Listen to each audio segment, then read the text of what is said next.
What's up, everybody? Beau-hindman back with another quick 10-minute toy review. This time I'm doing something that I've been wanting to do for a long time. It's absolutely fantastic. A DIY miniature house. As you can see, it's a greenhouse. Woo, isn't that cool looking? This is something a little bit different for me, but if you out there, it might not be very different for you. This is really basically a dollhouse. This is sold by a company called Robotime, if I remember correctly, and they're called a DIY kit for do it yourself. Of course, they didn't. That's not everybody uses DIY, but it gives you an idea of a little bit of the how you do one of the plants, for example. And it's just when you see the results, when it's properly done, it looks absolutely fantastic. This does require quite a bit of work, but they do give you a pair of tweezers here, a basic brush, some glue and some paint or whatever the hell that is, pigment or whatever, and some batteries. So they give you all the stuff that you need to run it, which is really cool because it has a nighttime mode, or you just basically switch on the little light there. And I am going to assemble this son of B for my, not my wife, she didn't want it, for my mom. That's a weird mix-up. And it's going to take a while. I've heard estimates of 30 hours. I've heard estimates of 70 hours. I will do a little bit at a time. I work at home, so what's really cool, and let's get this open and I'll show you the inside here, because I took a look at it last night, just made sure all the parts are there in case I need to return it, but I haven't looked at it in depth. Really nice box. The sleeve comes off really nice. This is a good storage box for, as you're working on it as well. So let me show you first. We're going to look at the instruction manual. This is going to give you an idea of just how much incredible amount of work there is. Let me turn this light here down just a bit. And by light, I mean shade. There you go. It's a little better. This is the instruction booklet. As you can see, it's not super thick, but take a look at this. Oh my God. Look at that. All these steps for every, let me see if I can hold it a little better here and get a good focus on you. This is to build every little part. You got to build each paper bag. And there's, I think, just 2 or 3. The broom, you're going to build the broom from individual. You're going to actually trim the broom. I mean, this is nothing to sneer at. It's kind of one of these kits, it's a bit of a grind. And now a lot of people really enjoy the grindy kits where you're basically just slugging on parts until you pretty much think that you're going to die. And then your hands are going to fall off. And then suddenly you're done and you put it together and you're like, holy shoot, that was worth it. It's got the floor, it's got everything. So if you're a modeler, if you do Gundams like I do, if you do military kits, whatever, I would really recommend trying out some miniature or dollhouse type of kits, because they give you an example. Of other types of things that you might enjoy. So if you ever get bored, if you ever need a new project, you'll have something to back up. And plus, you can do something like I'm going to do and give it to my mom for Xmas. She's going to love me because I'm her favorite son. Here's some of the parts. That's cool. Actually, the tweezers aren't half bad. I mean, I'm like most modelers out there, I've already got a pair of tweezers, so I'm not worried about that. But there's some of the parts. I think those are pots for potted plants. Wow, look at all the grass and stuff. There's the stuff for some brooms. Oh man, look at that. That's like a rug. It's actual fabric and stuff. So they give you a lot of stuff. And there's some reflective thing for some reason. I mean, just the miniatures. Look at that. And you get a little light system. I'm going to go ahead and use this one. But what I've seen in a lot of the reviews is the lights are not, they're kind of bright, but they're not, they don't cast a nice warm glow. They kind of just turn on, if that makes sense.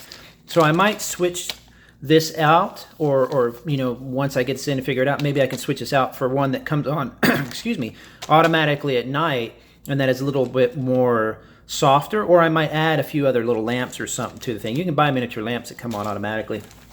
Really neat. Not very expensive at all, but that'll give it a nice little thing. My idea is to eventually put this whole thing, it's about this large, put it in a dome. You can get a dome for about 20 bucks on sale at places, If I have to ship it to her, that's where I'm going to be a little bit stuck, but we'll see. This must be glue. I already have some quick set paper glue, paper and wood glue, which should work. Pigment, I don't know what this is for. I have a million paints. It's glue or some I don't know, boogers in a vial.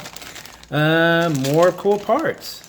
So I mean, this is not, if you're a modeler and you want a challenge and you want to test, these are the doors, it looks like. You want to test your patience, you think you're a real modeler. You've got model muscle, then you should try one of these out, because this is going to be a grind. There's the walls for the greenhouse. I like how they've just kind of built the lines of the greenhouse into the actual plastic. So I don't think you're having to build a little framework, that would require a lot of work. There is the floor. Oh, this is actually really, really nice. This is a thinner type of paper, so it's probably meant to be thinner so that it will go glued on. Like this is supposed to be artwork.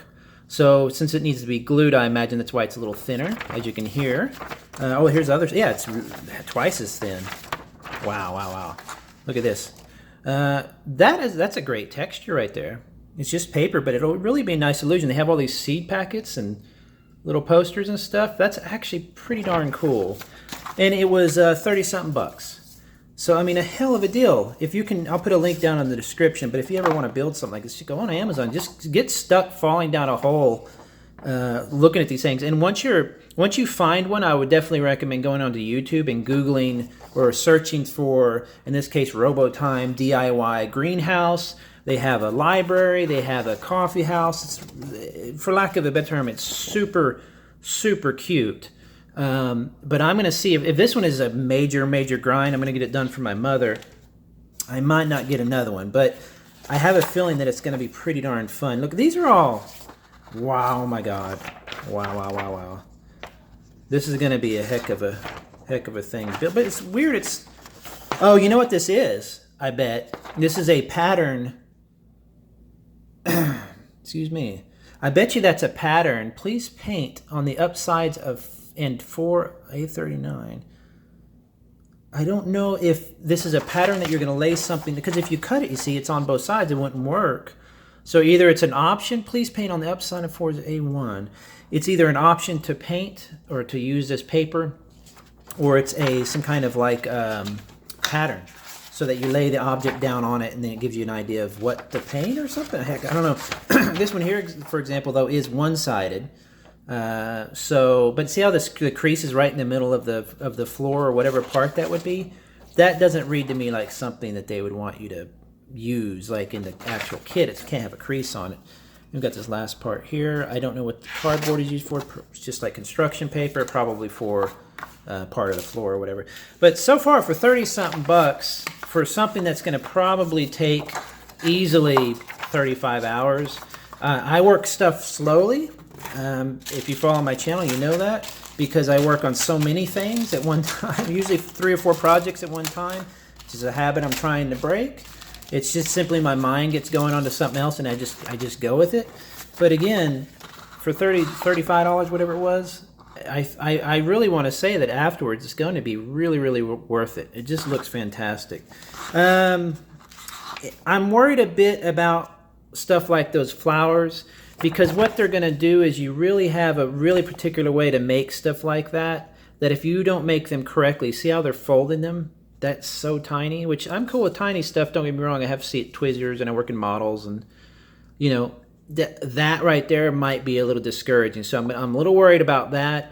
If I have to, I am not above just simply going to the store and buying some artificial, little toy flowers and stuff and using it. But you can see at nighttime how it lights up. There's that lamp in the middle. They're making it look very glowy. All the pictures I've seen, though, again, they could be crappy pictures, though. It's not that glowy. It's more harsh. So I might end up, like I said, replacing that with a nice softer glow, maybe putting another lamp down below or something where it gives it a nice soft glow. I even thought of stringing some, white Christmas lights, which are more like all-season Christmas lights around there.